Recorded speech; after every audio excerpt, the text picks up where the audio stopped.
Today I'm going to continue talking about the economic foundations of the Islamic society that was growing up in the Middle East in the first 3 centuries of Islam. I think there are certain things that you sort of have to look at very broadly in terms of dealing with the medieval economy anywhere.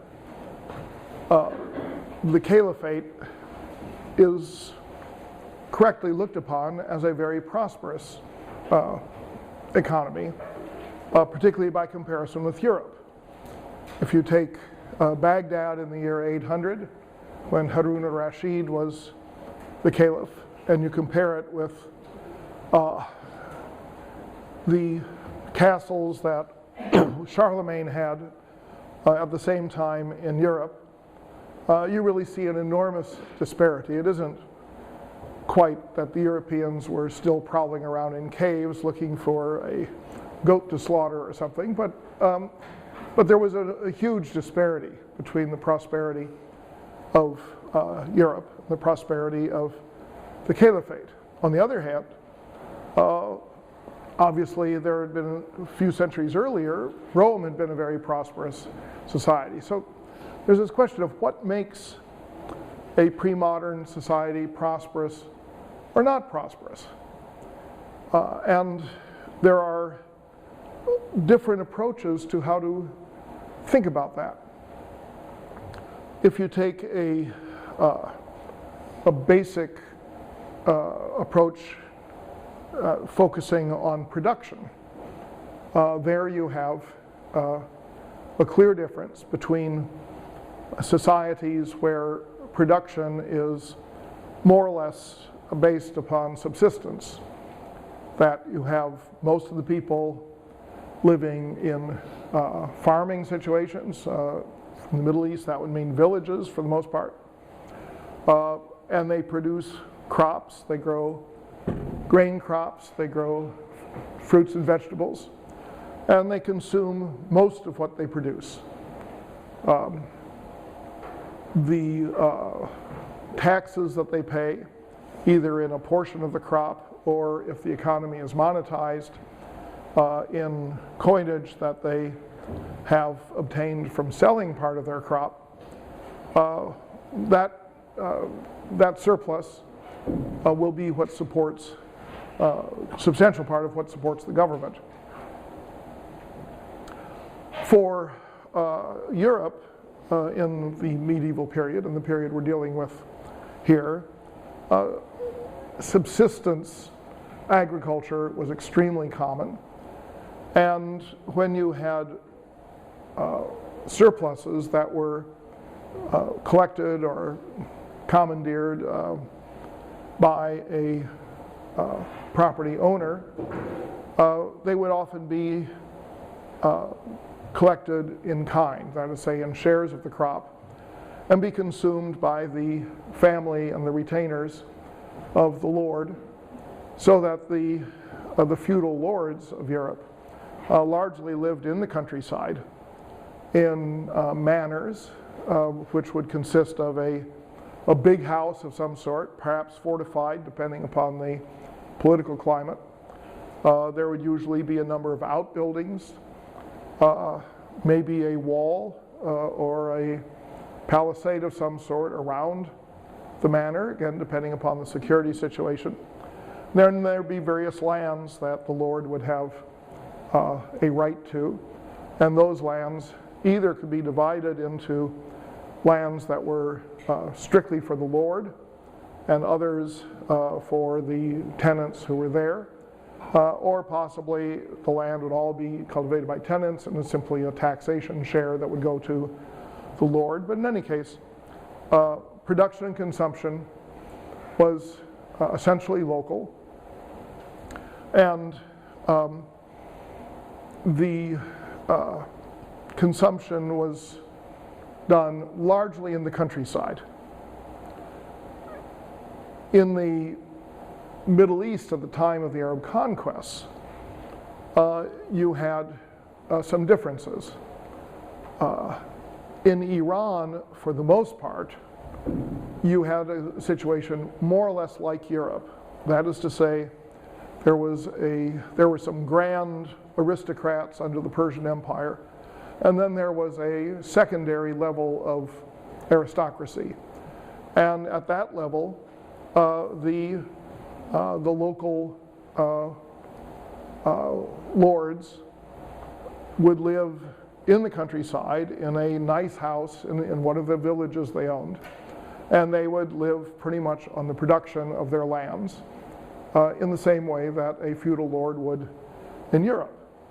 The urban situation in Iran at that time, which let's say back in the year 600, was largely focused on small cities, a matter of a few thousand people. Those cities tended to be walled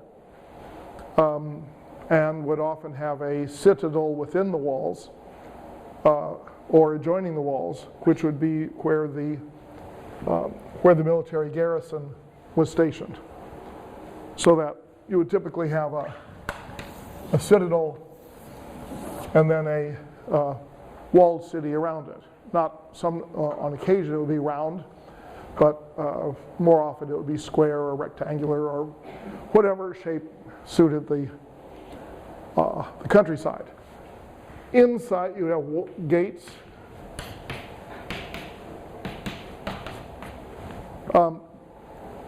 And inside the walled area, you would often have a substantial empty space.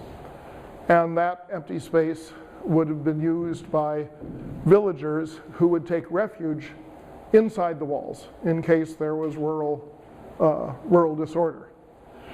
So when people try to figure out the size of these cities, they typically measure the circuit of the walls, which is not hard to do on an aerial photograph. Even after the walls have been destroyed, you'll still see the trace on aerial photographs of where the walls were. So then you see how much of the area is enclosed within the walls, and you multiply it by some sort of density factor. And by that means you estimate what the population inside the walls could have been, trying to take allowance for things like empty space for people taking refuge within the walls. There is a literature on the question of what the proper density multiplier is. Some people have argued, in my view incorrectly, that you should use anywhere from 5 to 8 as the density factor for family size, and then you try to figure out how many houses you could get within an acre or some suitable parcel of land, assuming that you have a one-story or at most two-story construction. The number of houses you can get in a given area has been calculated on the basis of surviving medieval quarters of towns. This has been done in Spain, where people have been able to actually go to aerial photographs and then count, or maps, and count the number of residential buildings within an area. You can do it for the city of Herat in Afghanistan and get a number, but the numbers don't vary that much. The size of dwellings is not that wildly diverse, so that you end up with your density factor coming down to family size or number of people per dwelling. As I say, if you take a 5 to 8 number, then which has been based on the idea that people had more than one wife, they had numerous children and so forth. And then that's been corrected by other people to say, yes, but you have a lot of old people who lived alone, or poor people who did not have extensive capacity to have extensive family and so forth and so on. So you end up essentially with population ranges. So you say, well, such and such a city probably had from 5 to 8,000 people. Well, okay, 5 to 8,000, that's not a huge range, but once you scale that up and you say, well, you had between 100 and 200,000 people, now you're talking real numbers. Or if you're talking about Baghdad, you say, well, it's between 500,000 and 2 million. And so you get, the numbers become more and more questionable as you scale the whole thing up. But the reason you have these ranges of population has to do with estimates that have been made by different scholars trying to base their work primarily on the geographical extent of the city. Also, this has to take into account things like how much of the space was occupied by shops instead of by dwellings, how much of it was occupied by open space, whether for refugees or what we would now think of as a park, although then they called it a square or a maidan. The width of streets makes a difference because streets take up an awful lot of space, but when you have, in a medieval context, pretty much everywhere, internal traffic was pedestrian and streets were often simply wide enough for 2 donkeys to pass, or maybe only 1. So it's a messy business is what I'm trying to say.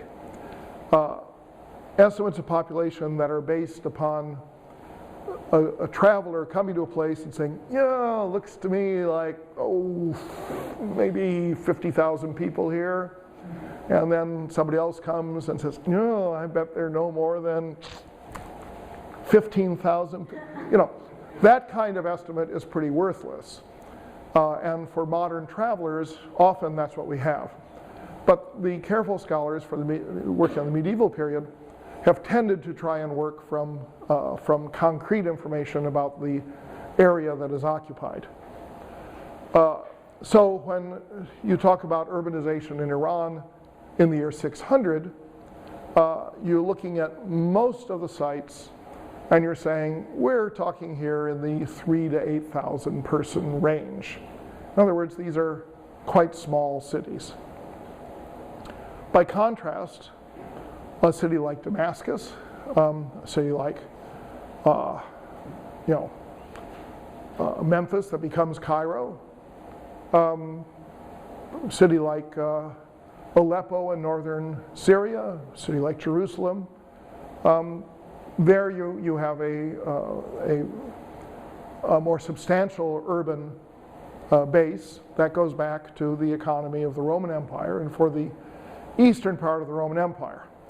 When the Roman Empire split around 300 between an eastern and a western portion, the deurbanization associated with the movement of Germans and other migrant peoples into Western Europe, that deurbanization that marks the transition from the late Roman Empire into the medieval period, that deurbanization did not affect the Eastern Roman Empire to nearly the same degree.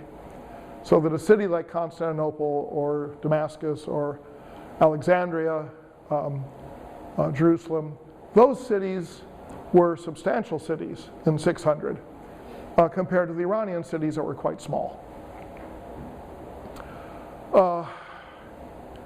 Now, for the larger cities, you associate the larger cities with craft production and the production and consumption of goods that are not simply subsistence goods, but are goods that are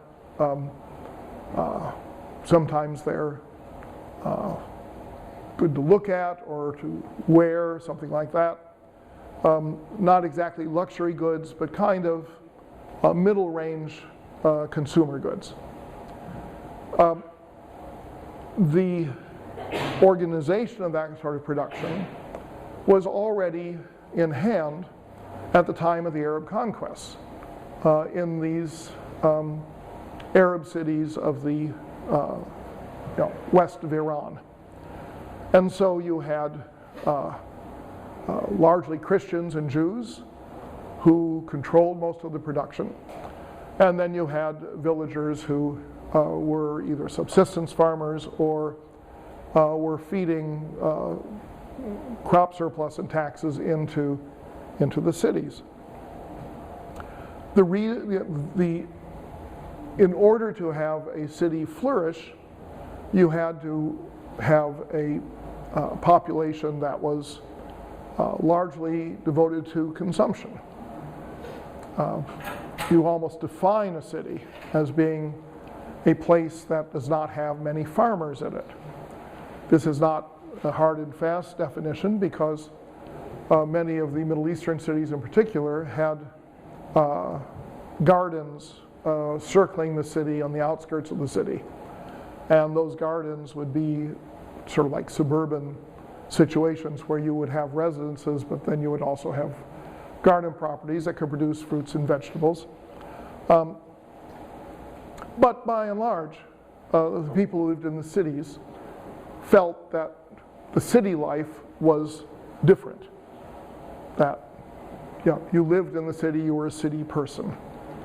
And that came to be expressed in the notion that that the place where you were born and brought up, which was usually defined by the city, became your primary regional identity. In other words, nobody thought of themselves as an Egyptian or a Syrian or an Iraqi. They thought of themselves in terms of the urban-focused locale that they saw as their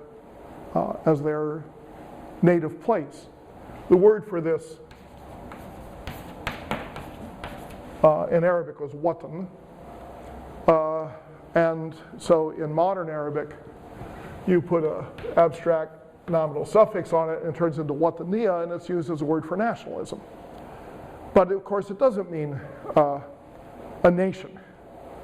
What it means is your hometown. You actually have a verb in Arabic that shows up, not too often, but occasionally, for someone who grows up in one place, moves to another place, and stays there for the rest of his life, and becomes nativized in that place. And the verb in Arabic is istaltana, meaning someone who makes some other place into his watan. In Turkish, this becomes Persian, this becomes vatan, and is used for a country rather than for a city. The fact that people didn't use regions very much, well, it reflects the primacy of the main settled area over the countryside. So you don't have a whole lot about identities that are collective identities outside the urban situation. In other words, when people identified themselves, they would say, I am so-and-so from such and such a place. And when they're talking about the place they are from, they'll usually use the name of a city, or as the cities grow, they'll use the name of a quarter within the city, the neighborhood that they come from. But it's fairly uncommon for someone to say, I am so-and-so from a village, and name the village. It does happen. But by and large, people who become known enough for their names to be recorded don't talk about the village they come from. All of this is a little bit conjectural, because when you look at names that have geographical components, You don't know whether the geographical component refers to the individual or to his family. In other words, see, I know a family that they're known as Baghdadi, but they've lived in Beirut for generations. But originally they had an ancestor from Baghdad. So you can't really pin these down with absolute certainty, but when you look at large quantities of information, you seem to show the primacy of the urban locale as a source of identity.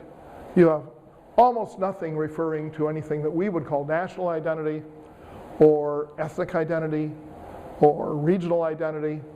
You do have tribal identities where people will have a name that says, I am from such and such a tribe, although world historians these days no longer use the word tribe because certain anthropologists have told us that that's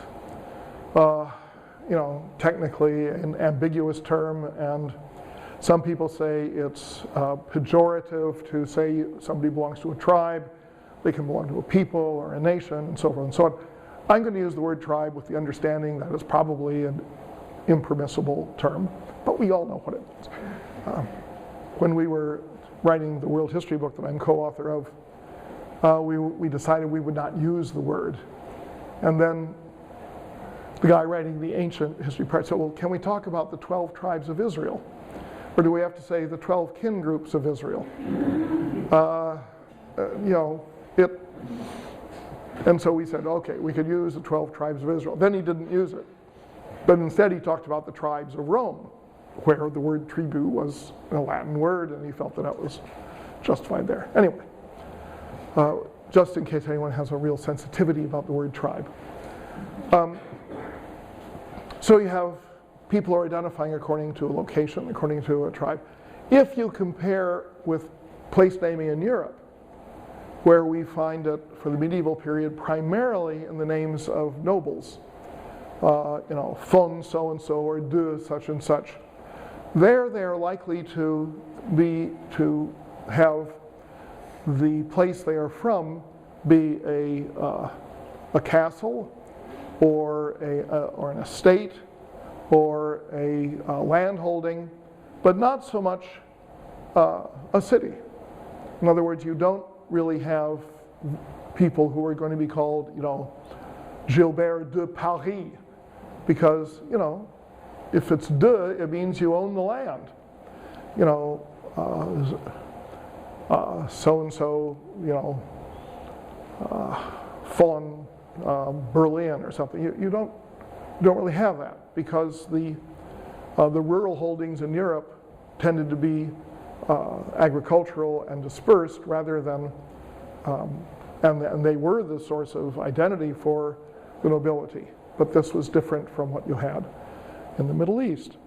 So then the question is, what is the nature of this consumer society? Part of it is based upon the notion of markets. And the market in this case is usually a conglomeration of small shops, some of which manufacture and sell in the same premises. And the word in Arabic is a souk. The word in Persian is a bazaar.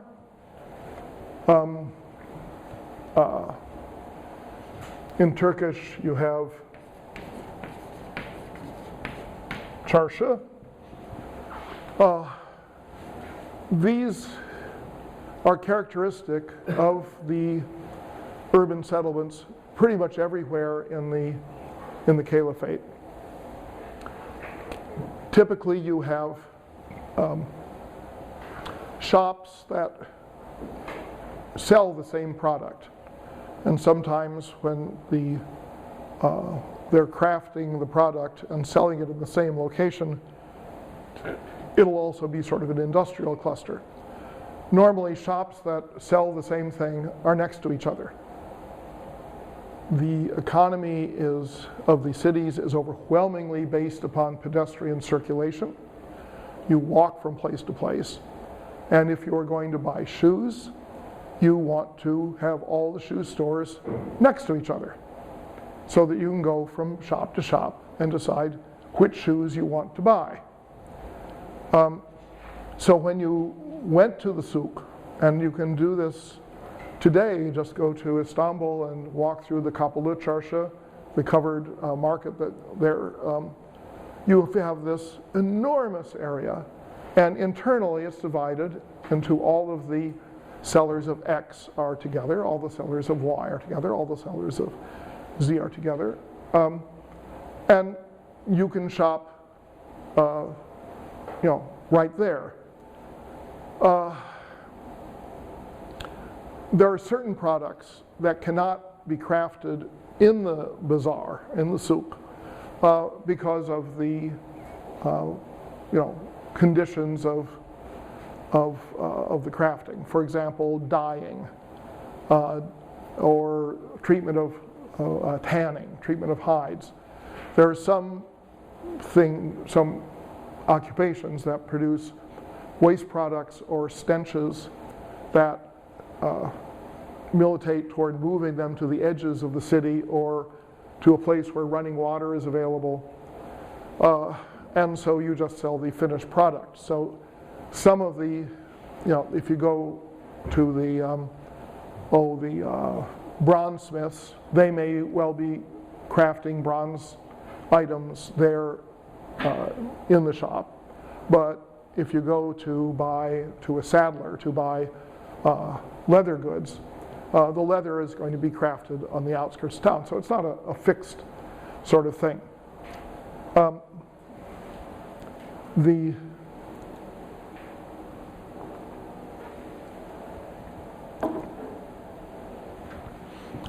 In Islamic law, you had a market inspector, and this person held the title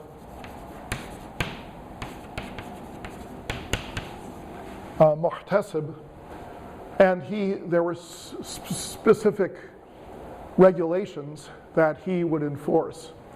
These were called HISPA regulations, and they were regulations for fair trading and weight and measure examination, so forth. We have several manuals, HISPA manuals that survive from the medieval period, showing that the marketplace was regulated within the within the structure of Islamic law.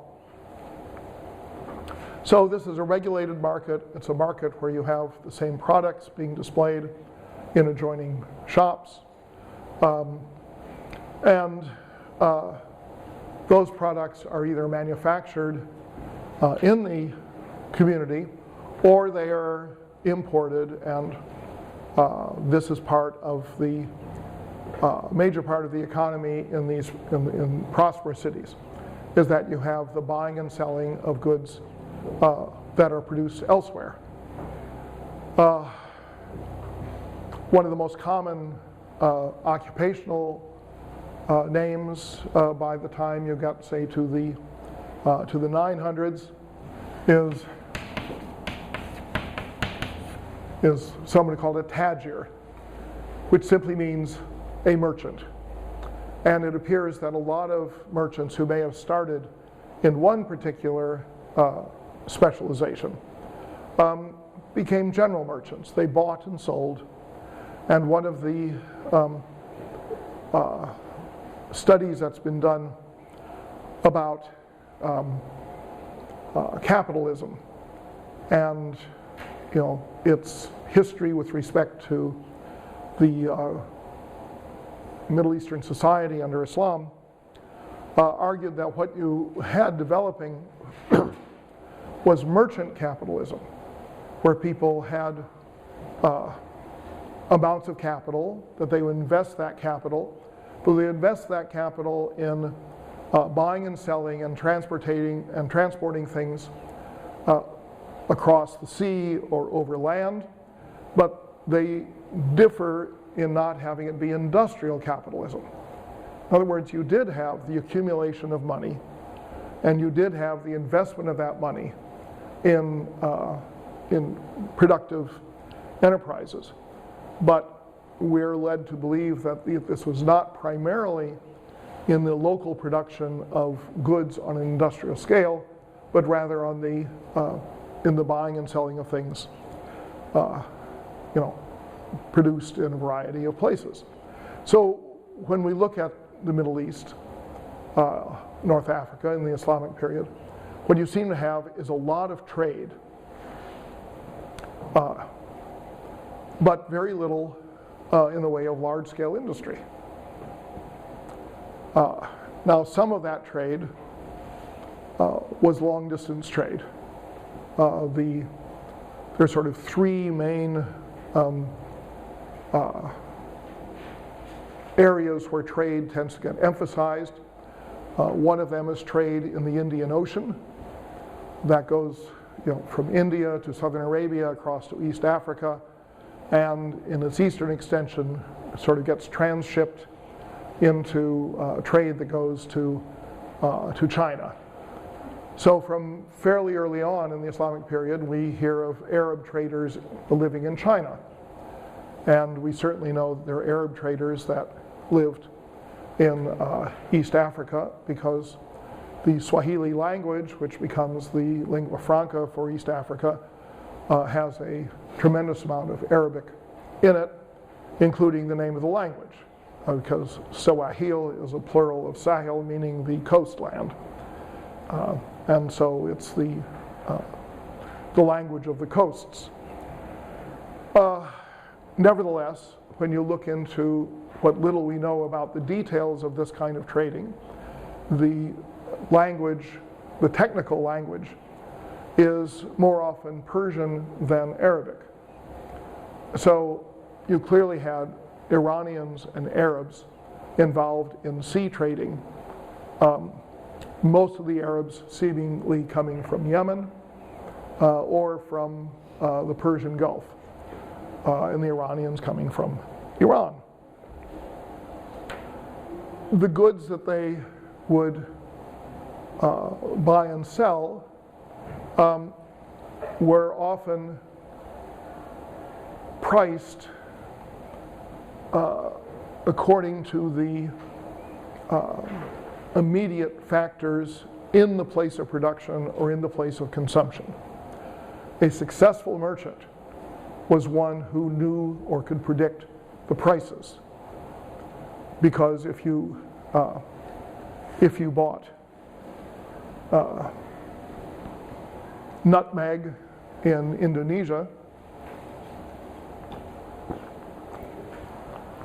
and you were going to hope to sell it in Cairo, it was going to take you 3 months perhaps to get there, and you wanted to know how much you should pay at your point of origin, then how much you could sell it for once you got to Cairo, because you had the expenses of transport and insurance and things like that had to be covered. If you had good intelligence, you could make enormous amounts of money. We were talking about many multiples of your original purchase price. You think, say, of frankincense and myrrh from southern Arabia.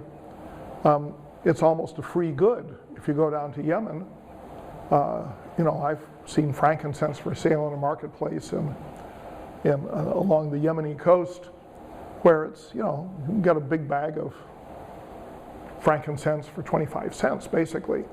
But frankincense was enormously valued once it turned into an incense to be used in a Christian cathedral or something like that. So markets were this sort of market, where you have the buying and selling of goods in different places, and takes a long time to get either by sea or overland from one place to another. One of the real things that was in question was, who knew what the prices were? In a transparent market, which we really don't have before 1600 or so. In a transparent market, people can set prices or post prices, and you can know, it can be general knowledge, what do you pay for this and what can you sell it for somewhere else. Prior to 1600, markets were generally opaque, and this gave certain networks of merchants a particular advantage if they communicated prices within the network. And this is sometimes talked about as being an ethnic, an ethnic system of trading, where people who share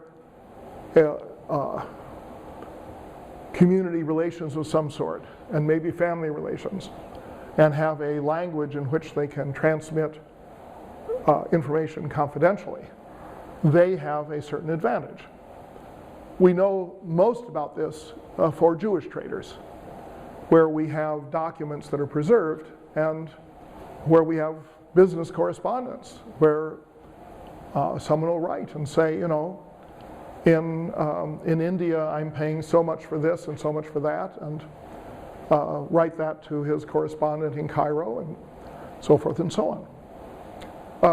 But we know that there were Armenian merchants who were Christians and used Armenian language for their communications. And if you're using Hebrew script or Armenian script, you can be pretty sure that nobody can read it unless they're a Jew or an Armenian. At a slightly later point, we have Hindu merchants, very active in Iran, and who are using Devanagari script that no one in Iran could read unless they were part of that group.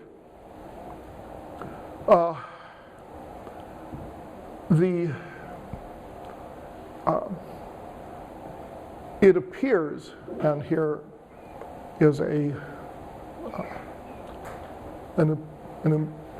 hypothesis that I put forward that is not generally known or much less generally accepted, but I believe that in Iran, writing the local language in Arabic script became the practice of Muslim merchants. Now, Iran, like other areas, consisted of a lot of smaller localities, and there are probably 10 or more different languages that were all related, but were not necessarily mutually intelligible, and were for the most part not written languages. So, as in Iran today, you have a Persian or Farsi is the primary language of Iran. But related to it, you have Kurdish, and you have Baluch, and you have Tati, and you have Gilaki. Well, that's 5 languages descending from Middle Persian, what we call Middle Persian, that still survive. And you probably had at least that many others in the year 600 for different areas that were within this broad Iranian linguistic zone. But what happens in the 800s is that you start to get a new language, which is what we call New Persian. And the distinguishing characteristics of New Persian are, first, that it's written in Arabic characters, which none of the other Middle Persian languages were. And second, that it is an incredibly simple language. It is simpler than any of the other languages of Iran at that time, deriving from various strands of Middle Persian. It had no gender, male, female. It doesn't have a word for he and she. You just have one word. It doesn't have case endings. You don't have to worry about whether it's in the dative or the ablative or all these other nasty Latin things. It has a very simple verb structure. It's basically a pretty straightforward, simple language that was, I believe, understandable to almost everyone who spoke a language within the broad family of Iranian languages.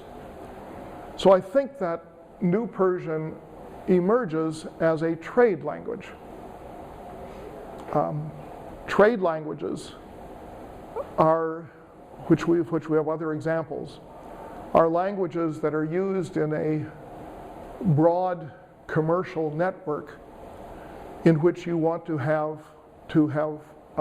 people doing business be able to communicate, even if they don't really know the other person's specific language. They're communicating in a language that is more or less understandable because it has components of various of the local languages. So the language of the Bahasa Indonesia, Bahasa Melayu that you have in Southeast Asia for Indonesia and Malaysia is a trade language. It is a much, much, much simpler language than any of the local languages like Bugis or Achinese or Javanese, or there are a whole slew of local languages. But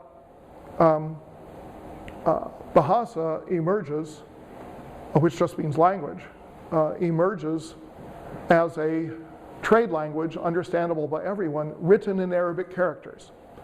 And it sort of points to the importance of trade in the growth of Islam in Indonesia.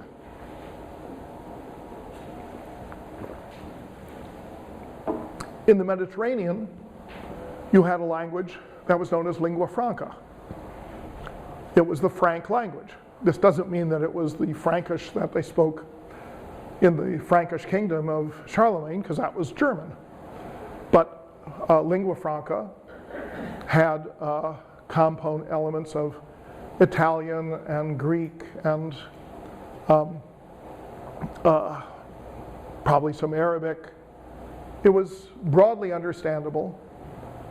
It's one of the reasons why Europeans in Arabic are always referred to as Franks, Ifrengi, because they speak the Frankish language, which is the lingua franca of the Mediterranean Sea.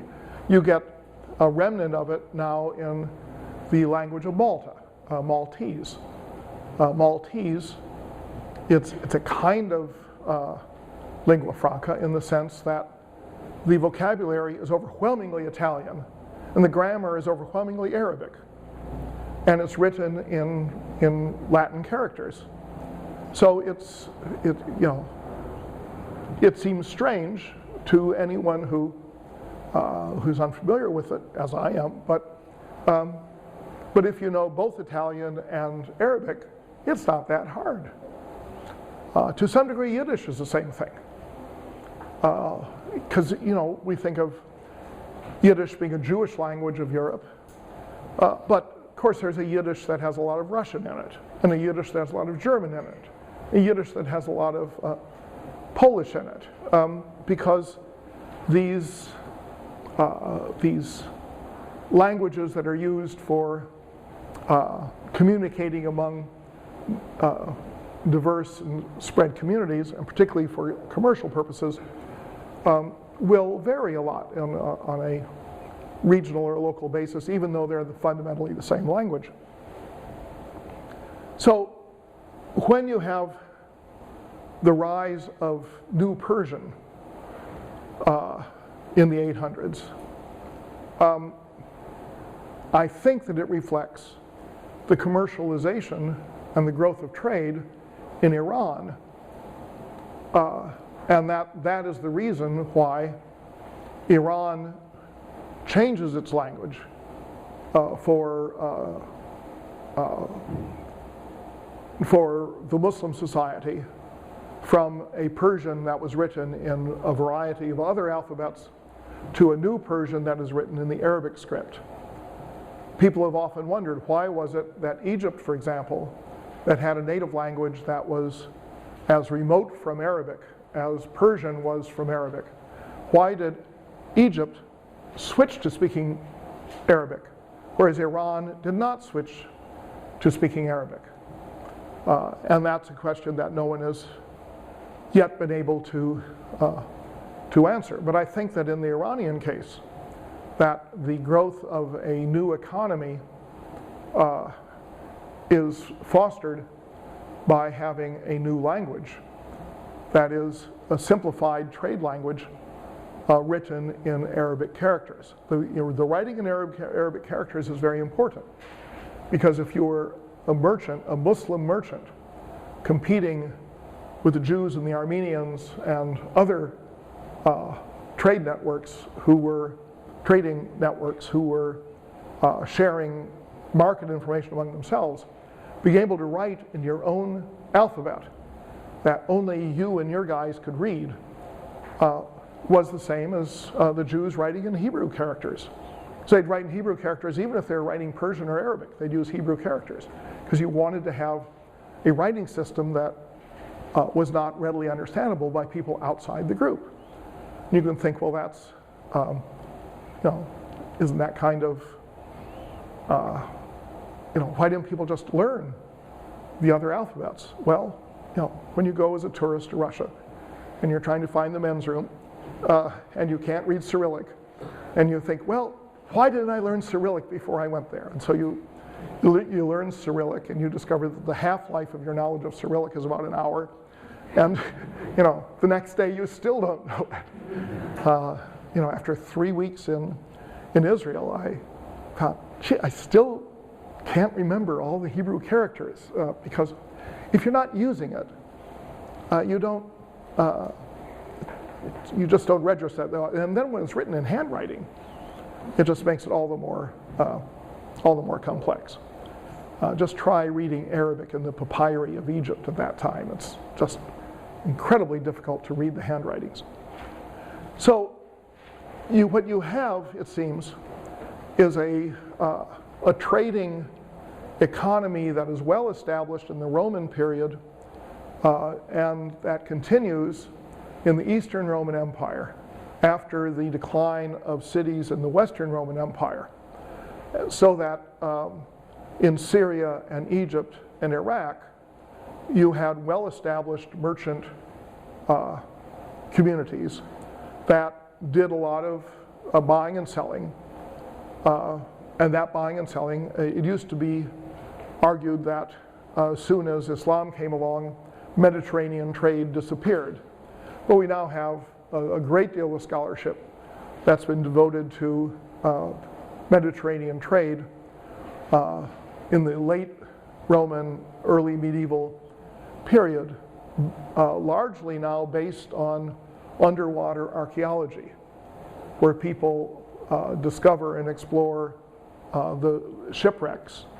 And when you find a shipwreck, it's usually pretty straightforward to determine where the ship came from and what it was being used for, because you have traces of what the goods were that were being shipped, and you usually have some things that will indicate what land the ship came from or where it was owned. And so now we can say with some certainty that there was a decline of Mediterranean trade before the rise of Islam, but it was not a cessation, and the coming of Islam did not mark a radical change in that situation. You still had goods being traded, but perhaps not in the quantity of 200 or 300 years before, but it isn't a matter that the Arab conquests suddenly create a rigid barrier between the Islamic world and the Christian world. So you had merchants in the Mediterranean who were well established. And in Iran you did not. So in Iran it's a new merchant class. The trade of Iran, and I'm stressing Iran not simply because I know about it, although that's a pretty good reason, but but also because it becomes the economic core of the caliphate, Iran and Iraq. Syria and Egypt continue to trade in the Mediterranean, but before the 13th century, Syria and Egypt are not nearly as important in terms of generating wealth as Iran and Iraq. So you have a new merchant economy in Iran. A sign of that economy is that you have a language that appears to be a trade language that is proprietary with respect to being part of the Muslim community, so that non-Muslims would not know the alphabet. And this coincides with a very rapid growth of cities. So the commercialization is part of, and both supports and derives from, the growth of the cities. The small cities that had existed before had a certain amount of long-distance trade, particularly along the Silk Road to China. And so we see that there were goods that were coming into Iran, say in the 700s, from Central Asia. Commodities like fur, that, you just don't have that many fur-bearing animals in the heart of the Middle East, but fur was valued, and so furs were brought in. Honey, amber, things like that. These are products that were being traded up into Central Asia and up toward the Baltic Sea. We know that there is a great deal of trade going up that direction. We know this because there are hoards of coins in Sweden, Poland, and on islands in the Baltic Sea that have thousands and thousands of Arab coins. Well, I should say Arab coins, of Muslim coins, most of them coming from Iran.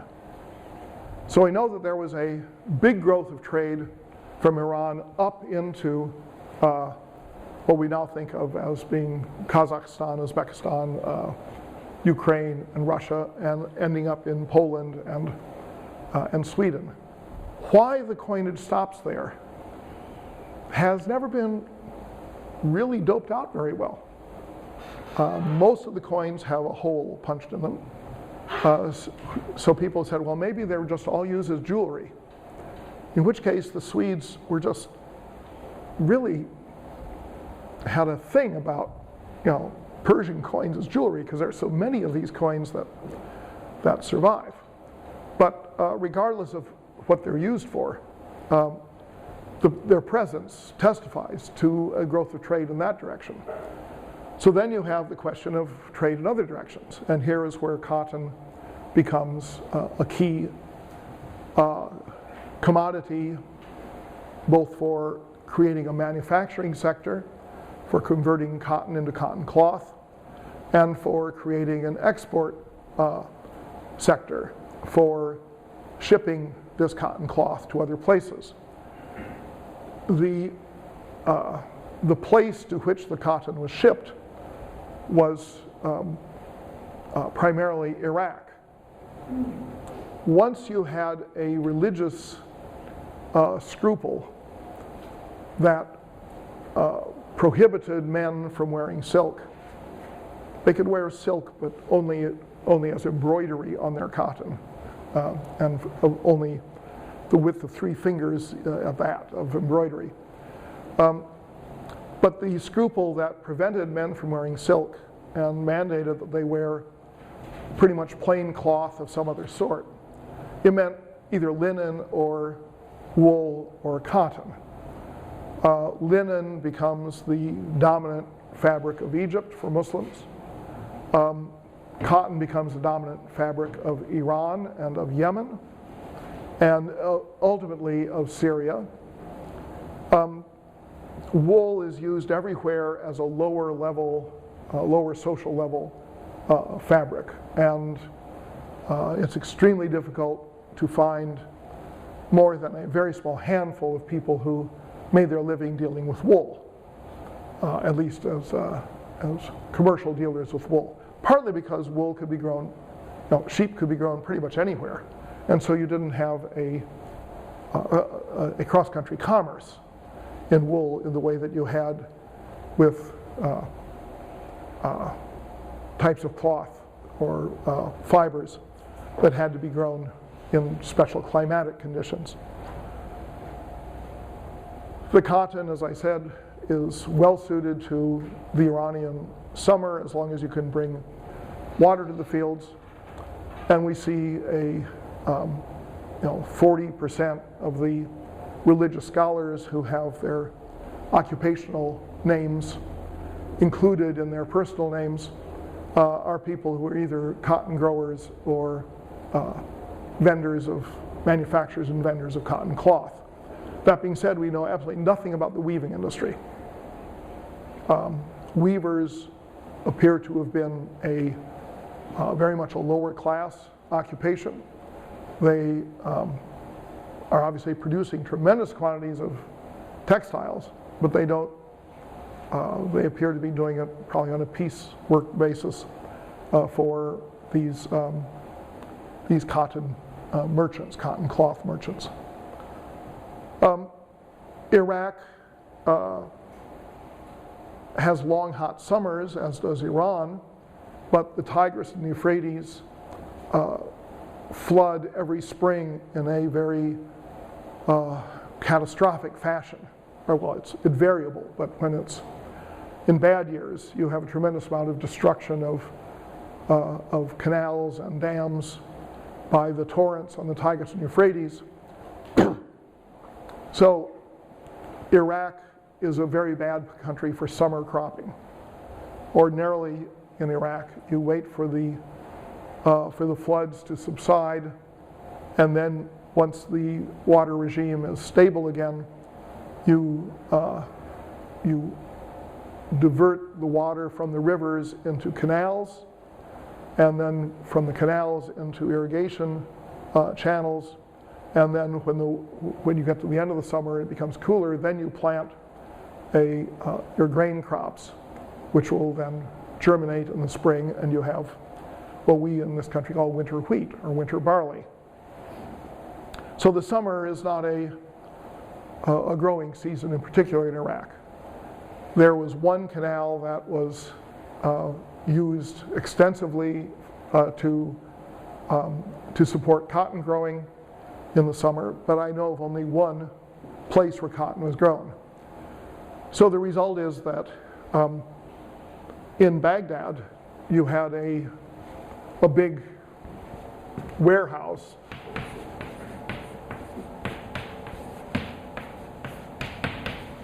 known as the Dar al-Qutn, meaning the house of cotton. Cotton's an Arabic term. So the Dar al-Qutn was the place where cotton merchants would congregate. It was sort of a merchandise mart for cotton merchants. And when you look at the occupational names from Baghdad, instead of having 50%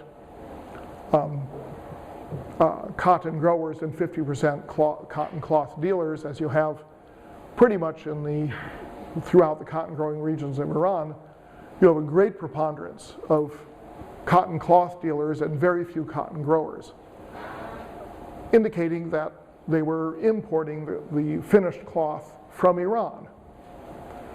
So you get a special link between Iran and Iraq.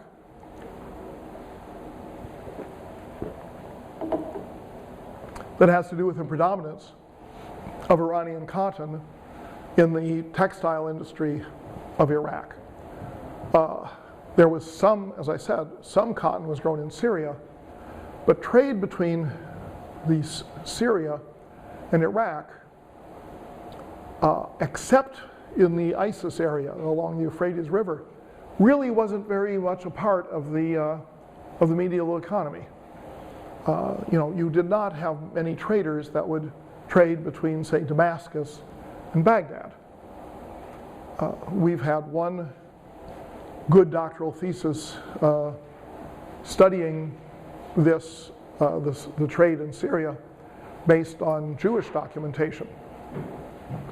And while we have scores of letters, contracts, detailed information about Jews in Egypt having commercial relations with the markets in Syria, they don't go to Baghdad. They don't cross the desert to Iraq. It's a Egypt-Syria commercial nexus. But crossing that desert from, say, coastal Syria or the Aleppo, Homs, Hama, Damascus, Jerusalem, internal sequence of cities, crossing the desert to Iraq simply seems to be uncommon. So it's Iran and Iraq that become the commercial center of the caliphate. And this is one of the reasons why the Abbasid caliphs are so concerned about security in Iraq and Iran and putting down any revolts that occur in Iran, whereas none of the Abbasid caliphs go to Syria or Egypt because they don't care that much about what happens in Syria and Egypt. And ultimately, when the Crusaders show up at the end of the 1000s, the caliphs say, well, let them have Jerusalem, who cares? It's not quite like that. I'll get to it eventually. So you have a monumental growth in cities in Iran, a growth in commerce. The bazaar really begins at this time in Iran in terms of a major urban marketplace. The ideology of the Muslim learned people of Iran supports this commercial development. They say it's vital for you to wear cotton, and they're the ones who grow the cotton and market the cotton cloth.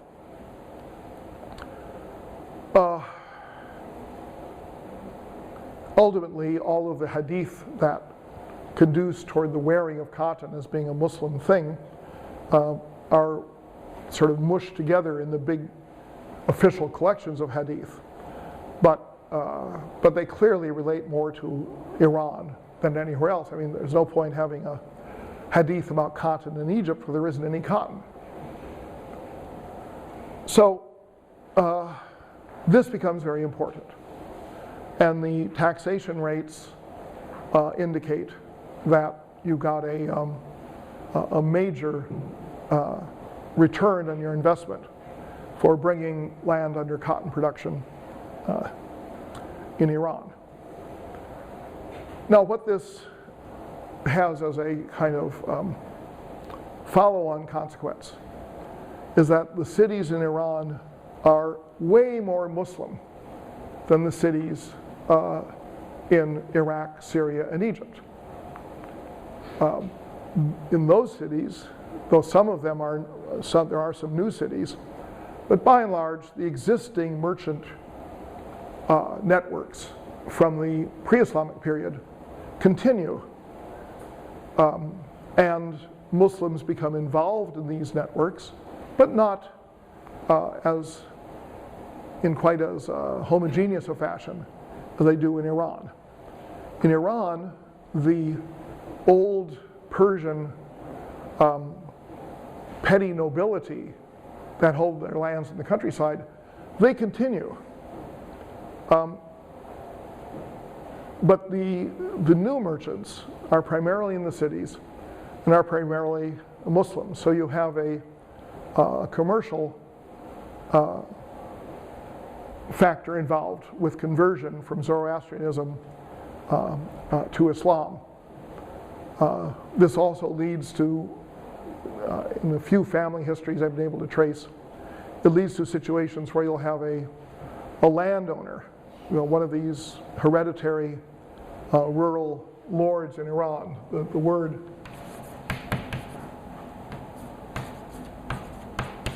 dehqan is used for the owner of a village.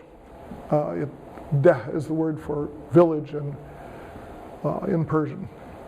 So a family of Dehqans that they were not captured during the conquest. They retained their lands. They continue to live in their country estate and live on the produce of the land. But then eventually, when they decide to convert to Islam, they appear to marry their daughters to some scholar, and then try to act as though their family have always been really good Muslims. It's not a particularly unusual pattern. Let's say I know of a Arab Jewish family from Aleppo, and there was a very, very, very wealthy Aleppo family, and they had a daughter, and so they looked for the smartest Aleppo Jewish boy that they could find, so they could marry their daughter to him. They didn't care whether he ever made a living, because they were going to gain distinction by having someone in their family by marriage who was a distinguished scholar. You find the same pattern among Jews in Poland. If you read the autobiography of Solomon ben Maimon, he talks about growing up in the shtetl in Poland and how he was the smartest Talmudic scholar anyone had ever seen. And so a very wealthy family said, well, you marry our daughter and we will take care of you. You know, all you'll ever have to do is study Talmud. You'll never have to work. You will have our daughter. We will have the distinction of being your parents-in-law. And then he found out what his mother-in-law was really like. And so he ran away after he'd been married for some time, fled to Germany, became enlightened. He abandoned his Polish Jewish background. He tried to convert to Lutheranism. Lutheran minister said, "So you just want to become a Lutheran in order to be socially accepted?" He said, "Yeah." Yeah. You don't expect me to believe in all this Protestant bullshit, do you? And so they wouldn't let him become a Lutheran. So he just became a enlightened Jew, and then became a very, very distinguished commentator on the works of Kant, and considered one of the foremost commentators on the philosophy of Kant. Then he became sort of, attached to a noble household and got into the booze and, drank himself to death. I think it was a sad story in the end. But the thing is, social mobility is not always a matter of entrepreneurship, despite what certain political figures would argue today. A lot of it is who you marry. And to have talent marrying money, all of us who are big on the talent side have had this thought in mind, well, what if I found, someone who would tolerate my presence and who had $50 million? Well, of course, it didn't work out, but that notion of social mobility through intermarriage, using daughters as the coin of the realm, so to speak, is a pretty common world phenomenon. And so one of the things that you see happening in Iran is that your rural elite, over a period of generations, becomes your urban elite. They continue to have the fancy house out in the village, but then they build a villa in town. And their children become educated instead of just knowing about horses and dogs. And you have a broad change. Now, what this amounted to, in effect, was that you have the growth in Iran of a Muslim bourgeoisie. of prosperous Muslims who include some Arabs, but increasingly Iranians converted to Islam. They are primarily in profitable businesses, or they have married into landholding families. Now, when I say primarily in profitable businesses, I'm thinking of how, when you look at the distribution of personal names that imply a commercial connection, those people who produce things for immediate consumption on a local basis almost never show up. You know, bakers, butchers, fishermen, no, they don't show up. But those people who are involved in goods that are traded back and forth, particularly across distances, like cloth merchants, spice merchants, money changers, things like that, they're fairly frequent in the distribution of occupational names. So the association between this bourgeoisie and a trade network that stretches out from the city center, as opposed to being simply addressing the local consumption needs of the people in the city, that seems pretty firm for Iran by the middle of the 900s. Now, another indicator of what is happening here, let me mention two more since I have about 3 minutes to go. One indicator is that you have new products that are being produced for that new market of the sort of bourgeoisie. The area where this is most noticeable is in pottery. Pre-Islamic Iran had pottery, but it was mostly unglazed, plain earthenware. Might have some ornament on the side, but it didn't have any glazing. When you had glazed earthenware, the glaze was almost always a dull green color, and usually for large storage vessels. In other words, people who had enough money to have a large storage facility. In the 800s, you develop pottery that is glazed, and initially there's a predominant,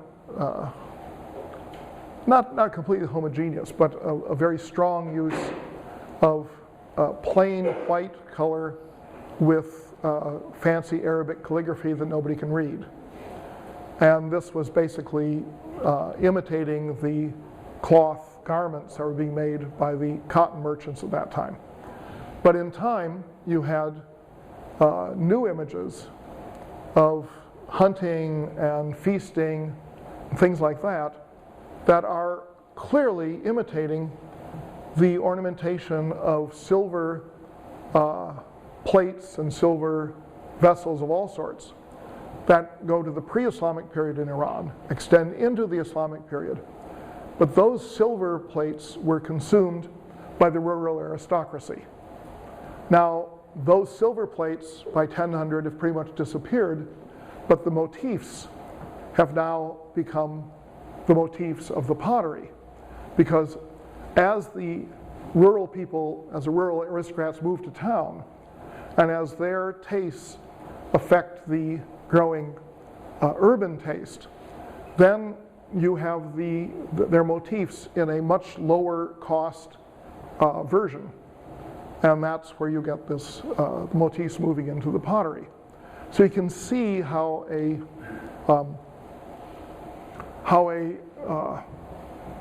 change in the commercial situation is affecting the class structure. We're moving away from a rural aristocracy toward a religiously defined or religiously oriented bourgeois sort of formation of fairly wealthy merchants and urbanized landholders who are buying goods that are not really super expensive, but they're a lot nicer than what the poor people could afford or what they had in the pre-Islamic period. So another thing that happens in the 900s that feeds into this and feeds into the whole question of what this does to the economy is, this whole eastern zone, Iraq and Iran in the east, as I said, relies on silver dirhams, a coin about the size of a quarter in the Abbasid period, but much, much thinner. Those silver dirhams in the course of the 900s have less and less and less silver in them. They become black, not silvery. And you can see that they're mixing lead, they're mixing copper, they're mixing base metals into the silver in order to get more coins from their supply of silver. Traditionally, debasing the coinage has been considered to be a sign of a collapsing economy, that you don't have enough silver to support the economy. And therefore, there's something that's going terribly wrong. You don't have enough silver. But, monetarists look at it differently. And they say, well, if you are debasing the coinage, even if you have a constant amount of silver that you're turning into coins, you're increasing the number of coins. Increasing the number of coins increases the amount of commerce you can have.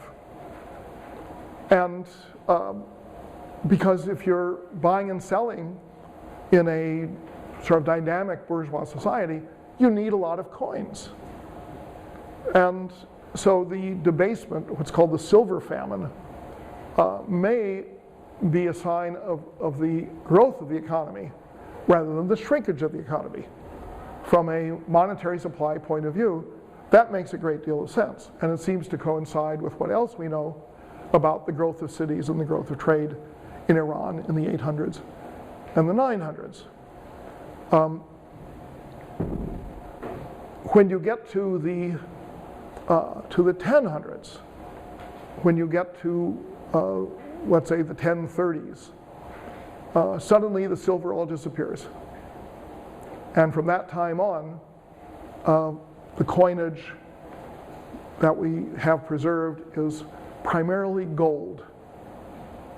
And this has to do with the disappearance of the bourgeoisie and the rise of an elite class of military and government figures who are the ones who use the coinage and who are using it to finance long-distance trade as well as buy military loyalty.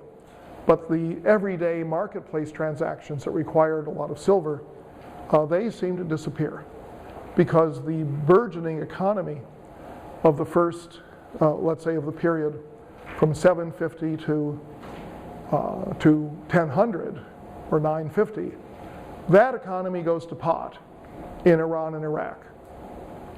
And as that economy fails,